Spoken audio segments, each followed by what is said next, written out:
श्रीमंत पाटिल चाहे विधायक बन जाए चाहे मंत्री बन जाए, वो विधायक और मंत्री के रूप में लोगों की सेवा नहीं करने वाले हैं, बल्कि एक सेवक के रूप में लोगों की सेवा करने वाले हैं। एक ऐसे कैंडिडेट हैं। और मुझे यह बतलाया गया कि लंबे समय तक वह कांग्रेस पार्टी में थे और कांग्रेस पार्टी में रहकर भी उन्होंने अपने दामन पर कभी कोई दाग नहीं लगने दी है। इसके लिए श्रीमंत पाटिल का स्वागत किया जाना चाहिए। बहनों भाइयों, आज जिस क्षेत्र में मैं यहां पर अपने विचार व्यक्त करने के लिए खड़ा हुआ हूं, यह जगज्योति भगवान बसवेश्वर की धरती है। भगवान बसवेश्वर के बारे में किसी को बतलाने की जरूरत नहीं है। अनुभव बंतप्पा जैसे मंचों के जरिए उन्होंने सामाजिक न्याय, सोशल जस्टिस और लोकतंत्र का एक मॉडल पेश करने का काम किया था। ऐसे ही भगवान बसवेश्वर की स्मृति में मैं एक बार शीश झुकाकर उन्हें मैं प्रणाम करता हूं। संगोली रायन्ना की धरती, कौन नहीं जानता संगोली रायन्ना के वफादारी को, उनके शौर्य और पराक्रम को कौन नहीं जानता है। रानी चेन्नम्मा के प्रति जिस तरीके से उन्होंने अपनी जिम्मेदारी का निर्वाह किया है, बहनों भाइयों, केवल कर्नाटक के लोग ही नहीं बल्कि सारा हिंदुस्तान संगोली रायन्ना को नमन करता है, उनका अभिनंदन करता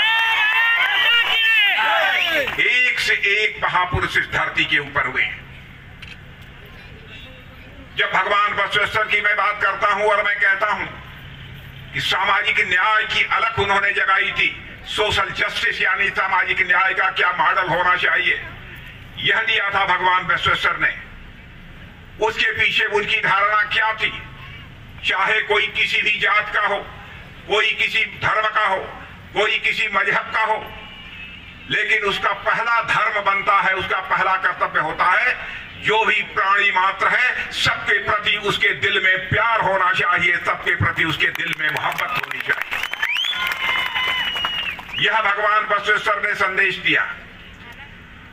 और मैं समझता हूं कि हमारी भारतीय जनता पार्टी भी उसी भगवान बसवेश्वर के संदेश के आधार पर ही भारत में अपनी राजनीतिक भूमिका निभा रही है और भारत को शिखर पर ले जाने के लिए पूरी तरह से अपने भारत के यशस्वी प्रधानमंत्री मोदी जी के नेतृत्व में कोशिश कर रही है।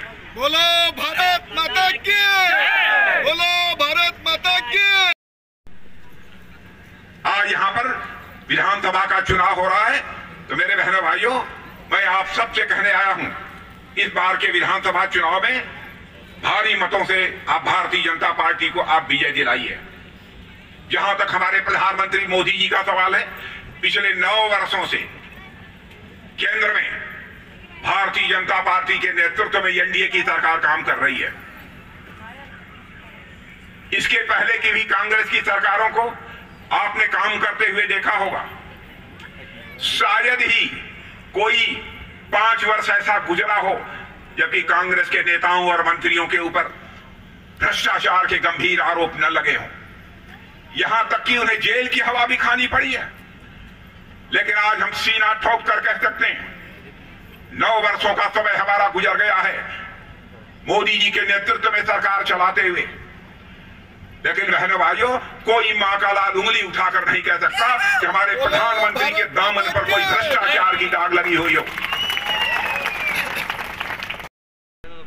जनता की आंखों में धूल झोंक कर नहीं की जानी चाहिए, राजनीति की जानी चाहिए तो जनता की आंखों में आंख डालकर राहुल जी राजनीति की जानी चाहिए।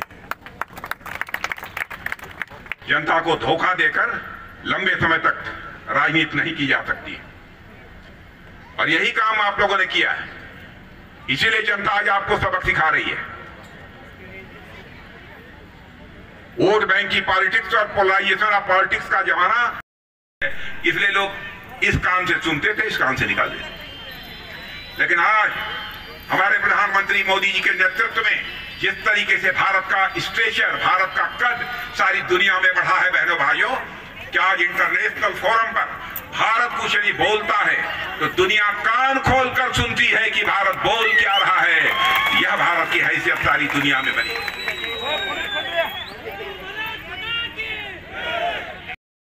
किसी के साथ आपके गिले हो सकते हैं, शिकवे हो सकते हैं, शिकायतें हो सकती हैं, लेकिन वोट यदि पड़ना चाहिए तो देश के नाम पर, कर्नाटक राज्य के नाम पर वोट पड़ना चाहिए। मेरे बहनों भाई, कौन सी ऐसी पार्टी है जो कर्नाटक का भला कर सकती है, कर्नाटक को भ्रष्टाचार से मुक्त कर सकती है, कर्नाटक की गरीबी को दूर कर सकती है, कर्नाटक की बेरोजगारी को दूर कर सकती है?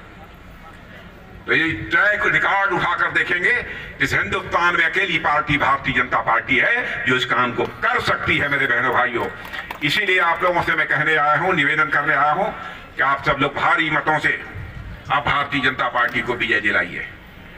और श्रीमंत पाटिल जैसा आपको एमएलए मिल रहा है, मैं समझता हूं इससे बड़े खुशी की बात क्या होगी। इसलिए ज्यादा कुछ न कहते, मैं पुनः एक बार आप सब लोगों को धन्यवाद देता हूं। और एक बार बोलिए सभी लोग हाथ उठाकर, भारत माता